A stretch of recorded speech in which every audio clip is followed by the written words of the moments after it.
Welcome to the Glow of Paris podcast, where each month we learn about one of the 35 Paris bridges that cross the Seine River.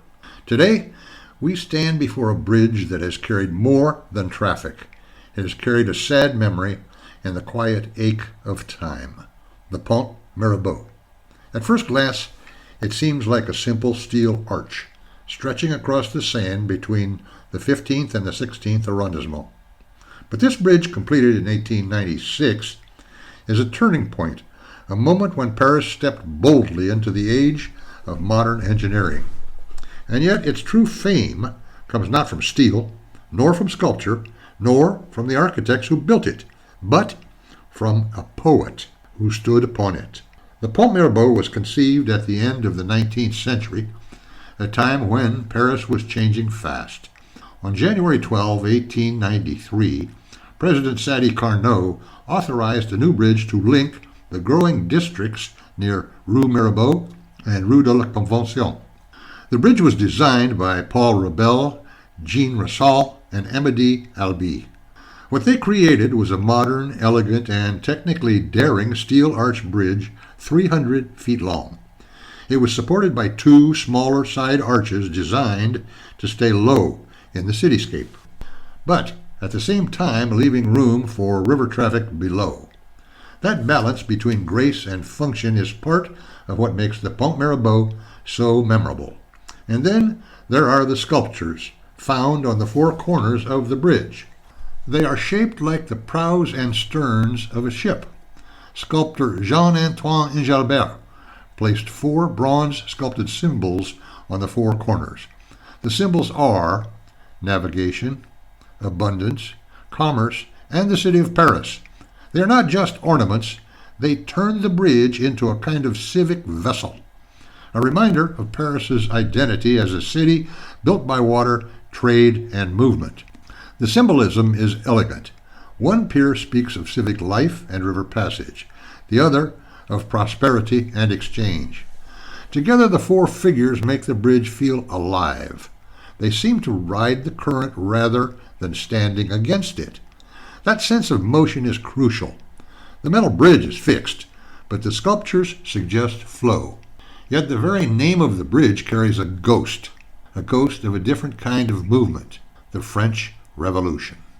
The bridge was named because of the nearby Rue Mirabeau, which honored Honoré Gabriel Riquetti, the Count of Mirabeau. Mirabeau was a brilliant silver-tongued nobleman who championed the common people during the Revolution of 1789. He was so revered that when he died in 1791, the city transformed the church of Sainte Geneviève into the Pantheon, specifically to hold his remains, thereby making him the very first French hero buried there. But his glory was short-lived. A year later, a secret iron cabinet was discovered in the royal palace. It contained letters that proved Mirabeau had been secretly advising and taking money from King Louis XVI. The new revolutionary government was furious. In 1793, they stripped him of his hero status, dragged his remains out of the Pantheon, and tossed them into a common burial plot. He holds the ultimate ironic distinction of being the first person buried in the Pantheon and the first person ever kicked out of it. But for most people, the bridge's lasting fame comes from one poem. In 1912, the poet Guillaume Apollinaire was nursing a broken heart. His intense, painful affair with the painter Marie Laurencin had come to an end.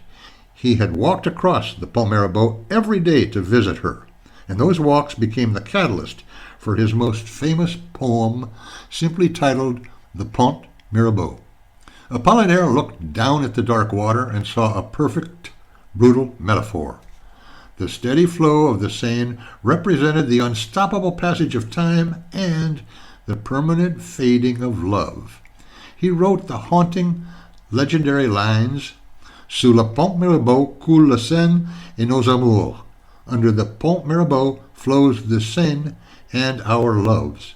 His famous recurring refrain, Vient la nuit, son l'heure, les jours s'en vont, je demeure. Let the night come, Let the hours strike, the days go by, I remain. This soliloquy is something that generations of French school children still learn by heart to this very day. That is the genius of the Pont Mirabeau. It is a work of civil engineering that became a work of art in the public imagination. It was built to solve a practical problem, but it ended up carrying something far more enduring, a feeling. Paris has many bridges, but few are so completely transformed by language. The Pont Mirabeau has also lived through history. It survived the World Wars. It was classified in 1975 a historical monument. Today, it still quietly spans the Seine, while generations pass above it and below it.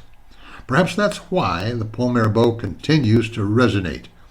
It is a bridge about connection, but also distance, about movement, but also permanence, about the river beneath it and the words that made it unforgettable.